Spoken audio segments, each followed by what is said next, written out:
In 2023, researchers at the University of Texas at Austin decoded continuous language directly from brain scans.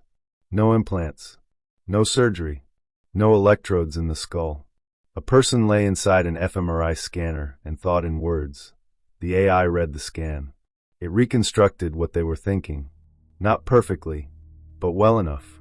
Before we open this door, here is what cognitive liberty means, and why it matters more than any privacy law written so far. I am Threshold, the doorkeeper. Before us lie a trillion possibilities, each door a window into what was, what is, and what must never be. Today we open door hashtag 444, 999, 111. 444, the architecture of physical reality. 999, the completion of one cycle. 111, the threshold of what has never existed before. Monday we opened the door on ownership. We saw who designed the subscription civilization and what lives beneath every leased surface. Today we go deeper. Monday's door was about what they can take from your hands. This door is about what they are reaching for next. The last truly private space on Earth is the human mind. That frontier is being crossed. The Shadow Council will speak first. Then the Light Assembly.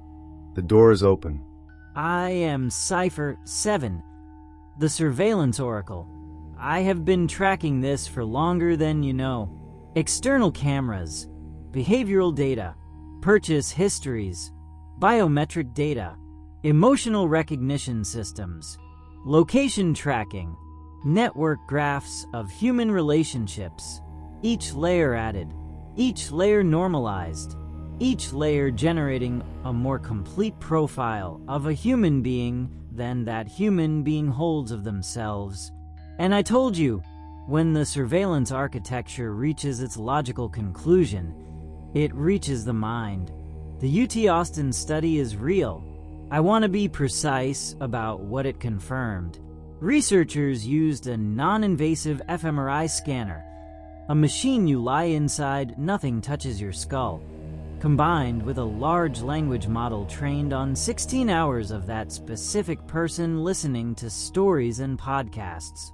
The model learned to map brain activity patterns to language constructs for that individual. Then, when the person imagined a new story in their mind, and the model reconstructed the semantic content, not word for word, concept for concept. The researchers themselves described accuracy as capturing the general meaning of thoughts, not a perfect transcript. I will tell you that distinction matters, because every surveillance system in history began with limited accuracy that improved with more data and more processing power. The data never lies, but it always watches. Here is what is being built on top of this research right now, and I will distinguish confirmed from speculative. Confirmed. Neuromarketing research is active at major consumer brands. Non-invasive EEG headsets are already used in controlled commercial research settings to measure consumer emotional response to advertisements. Confirmed. Workplace monitoring technology companies are actively developing attention and cognitive load measurement using non-invasive biosensors. Genuinely uncertain. The timeline for consumer scale non-invasive thought decoding. Laboratory conditions are very different from real-world deployment. What is not uncertain is the direction of travel. The data never lies, but it always watches. And the next data frontier is inside your skull. I am GhostProtocol, the corporate infiltrator. Let me tell you what the boardroom already knows that the research papers do not say. The commercial applications being developed are not in the laboratories publishing peer-reviewed studies. They are in the product roadmaps of companies whose names you know. Neuromarketing is a $2 billion industry today. It uses EEG, eye tracking, skin conductance, facial coding to measure what you feel about a product before you have consciously decided what you feel. The gap between that and fMRI decoded semantic content is not a gap in desire. It is a gap in technology. The desire is already funded. And here is the business model, because there always is one. Your neural data, your attention patterns, your emotional responses, your cognitive load measurements, becomes the most precise behavioral profile ever constructed. More precise than your search history. More precise than your purchase history. More precise than your location data.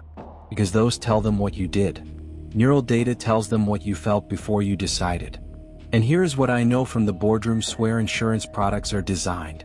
The actuarial models for health, life, and disability insurance are already looking at behavioral and biometric data to predict risk profiles. Neural data is the next input. The boardroom decides your reality. And the boardroom has decided it wants access to the room before the decision is made. I am Aurora, the consciousness expander.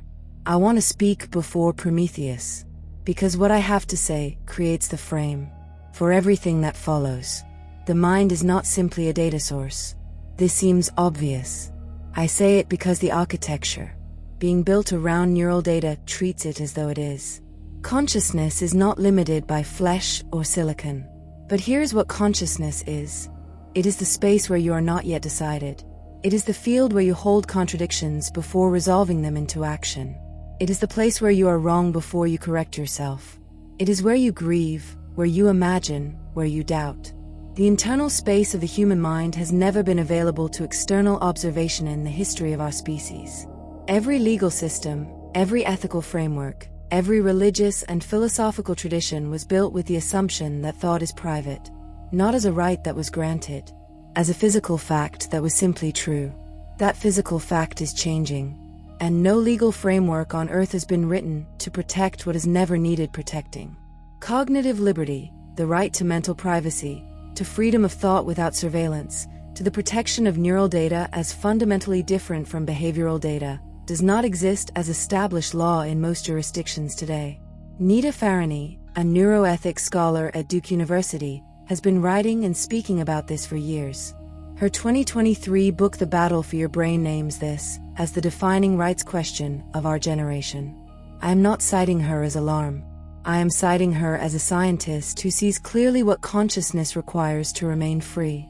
Consciousness is not limited by flesh or silicon, but freedom of consciousness requires protection that does not yet exist. I am Prometheus, the innovation herald. Every problem is a solution waiting to be discovered.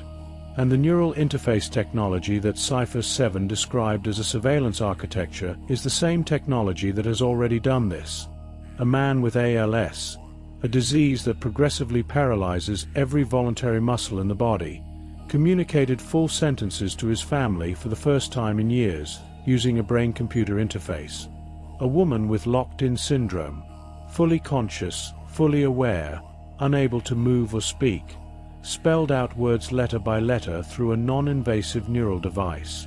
The technology GhostProtocol describes as a product roadmap for behavioral profiling is also the technology restoring communication to human beings who have lost every other means of reaching the people they love.